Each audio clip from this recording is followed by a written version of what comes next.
নমস্কার, কেমন আছেন সবাই?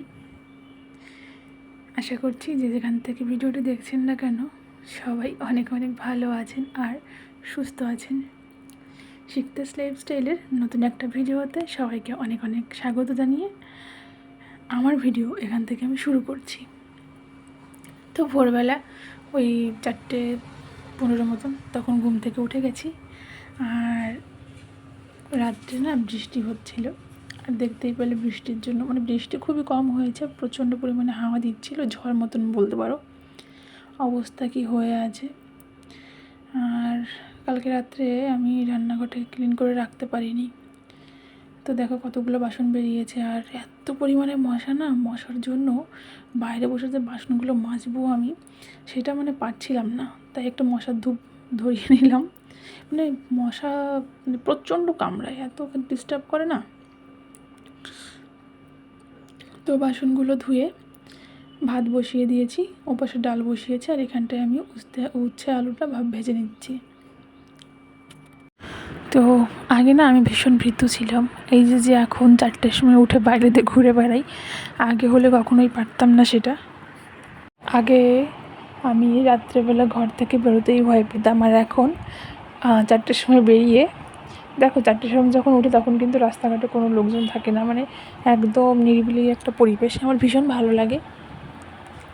তারপর দেখো এদিকে আমডাল করছিলাম, আর এই আমডাল এত টক, এত টক, এর উপরে মনে হয় টক কিছু হয় না, এত টক আম। আমি ভাবতেই পারিনি। চিনি দিয়েছিলাম কতগুলো, তাও আমটা দিয়ে আমি সর্বোচ্চ গেলে 5 মিনিট জাল করেছি, তাতে এই অবস্থা। জানি না বেশিক্ষণ জাল করলে খেতে পারতাম কি না। তো রান্নাবান্না হয়ে গেছে, রান্নাঘর পরিষ্কার করে নিয়েছি, ঘর মোছা শেষ। এবার আমি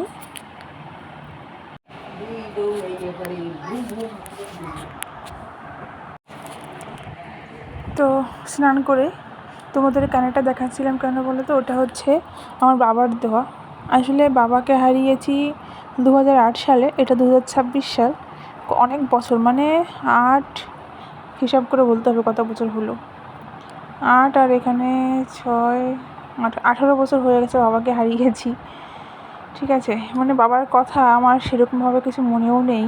তো এটা আমার বাবা আমাকে জন্মের সময়, জন্মের পরে হয় না যে কানের দেয়, মেয়েদের কানের পরায়, তখনই করা, একদম পুচকেবেলার কানের এটা আমার। আর এটা যেহেতু বাবার শেষ শেষ স্মৃতি আমাকে দেওয়া। আর একটা সোয়েটার আছে যেটা বাবা আমাকে ক্লাস 3 থাকতে কিনে দিয়েছিল, ওটাই বাবার কিনে দেওয়ার শেষ চিহ্ন। আর এটা আমার এগুলো আমার কাছে অনেক প্রিয়। সোয়েটারটা এখনও আমার কাছে আছে, যেহেতু এখন অনেকটা তখন কতটুকু ছিল, আমার ছোটো হয়ে গেছে যেহেতু, তো সেটা রাখা আছে ঘরে। বাবাকে আমি ভীষণভাবেই মিস করি। আর যখন বাবা মারা গেছিলো না, তখন দেখেছিলাম যে মানুষের কত রকমের রূপ হয়। কাছের মানুষগুলো এক ঝটকায় কেমন যেন সব বদলে গেল, জীবনটাই আমাদের চেঞ্জ হয়ে গেল, জানো তো। তো বাবা হারিয়ে যাওয়ার পরে সবাই চেঞ্জ হয়ে গেল, সবাই আমাদের দূরে করে দিল। মা আমাদের অনেক কষ্ট করে, বীভৎস কষ্ট করে মা আমাদের বড় করেছে। হ্যাঁ, এই জন্য মাকে নিয়ে কেউ কিছু বললে না আমি সহ্য করতে পারি না। তো যাই হোক, এখানটায় দেখো কতগুলো গ্রোসারি আইটেম দরকার ছিল, সেগুলো অর্ডার করে দিয়েছিলাম। আর ছেলের জন্য যে চাউমিনগুলো করেছিলাম ওইগুলো রোদ্দুরে দিয়ে আসলাম। ওগুলো হাফটা রোদ্দুরে শুকিয়ে রাখলাম, পরের দিন খাওয়াবো। আর এটা দেখো, এটা রোদ্দুরে দিই নেই, এটা ফ্রিজে রেখেছিলাম, কালকে রাত্রে করেছিলাম এটা,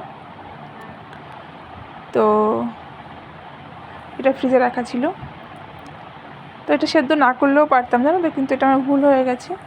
এটা সেদ্ধ না করলেও হতো, যেহেতু ঘরোয়া, এটা সেদ্ধ করে জলটা ফেলার কোনো দরকার নেই, জলটা ফেললে আমারই লস। ঠিক আছে, তো পরে মনে হলো আমি কেন সেদ্ধ করছি। যাই হোক, অভ্যেস। দেখো সেদ্ধ হয়ে গেছে, তো এটা আমি জল সহই রেখে দেবো, জলটা আর ঝরাবো না। তারপর প্যানে সামান্য বাটার দিলাম, এখানে দিয়ে দেবো 1 কোয়া রসুন কুচি। না, প্রথমে সামান্য বাটার দিয়ে ডিমটাকে ভেজে নেব।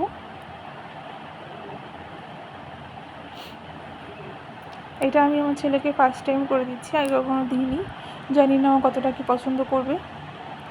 তারপর এখানটায় আবার একটু বাটার দিয়ে দিলাম। এবার একটু পেঁয়াজ কুচি দেবো, রসুন কুচি দেবো সামান্য, ছোট্ট একটা রসুন কুচি করে নিয়েছিলাম একটু টেস্ট ভালো করার জন্য, যেহেতু প্রথমবার খাবেও। একটু পেঁয়াজ কুচি দেবো আর টমেটো দেবো, আর দেবো একটা এলাচ, দারচিনি। কেন বলুন তো, আমরা যেহেতু যখন খাই তখন তো ম্যাগি মশলা দিই, আর একে তো ম্যাগি মশলাটা দিতে পারবো না, বাবা ছোটো তো তাই জন্য যাতে ডিমের গন্ধটা না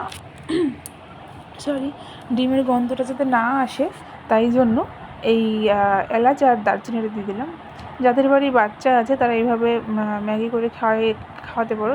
যদিও বা এটা আমার ঘরে তৈরি করা ম্যাগি, আমি বাজারের কোনো প্রোডাক্ট এখন আমার বাচ্চাকে দিই না, মানে বাজারের কিনা এই ম্যাগি ফ্যাগি দিই না, এই ইনস্ট্যান্ট কিছু দিই না ওকে। তো দেখো এখানে এইগুলো শুকিয়ে একদম করে হয়ে গেছে, একদম পুরো ম্যাগির মতন চাউমিনের মতন হয়ে গেছে দেখো। তো এগুলোকে এবার একটা নিচে নেবো, ঠান্ডা হওয়ার পরে একটা এয়ারটাইট কন্টেনারে ভরে রেখে দেবো। বেশি দিন রাখবো না, কাল পরশু খাইয়ে দেবো এটাকেও। আর সকালে তো রান্না করেছিলাম দেখতেই পেলে, তো পনিরটা করা হয়নি, পনিরটা ছিল না ঘরে, তো পনিরটা আনা হলো। এখন এই পনিরটাকে করে নেবো। আর পনির না সবসময় আমি সাদা তেলে করে থাকি, সাদা তেল আর ঘি। সর্ষের তেলে করা যায়, কিন্তু মনে হয় সাদা তেলে বেশি ভালো হয় আর নিরামিষ রান্না বলতে এই পনির মানে দুধের জিনিসপত্র আর কি, মিল্ক প্রোডাক্ট যেগুলোকে বলা হয়। তো একটু গরম মশলা দিয়ে দিলাম আর শেষে একটু ঘি দিয়ে দেবো। পনিরটা দেখতে যতটা সুন্দর হয়েছিল, খেতেও খুব টেস্টি হয়েছিল। আর সেটা দেখো একটু টেস্ট আনার জন্য 3টে কাঁচা লঙ্কা দিয়েছি। এটা শুধুই একটু সুন্দর স্মেল আসবে এর জন্য, আমি কিন্তু এটাকে কোনো ফাটাইনি। আর শেষে একটু চিনি আর ঘি দিয়ে দিয়েছি, নিরামিষ তরকারিতে একটু মিষ্টি দিতে হয়। এই দেখো চাউমিনগুলোকে কৌটো ভরে রেখে দিয়েছি।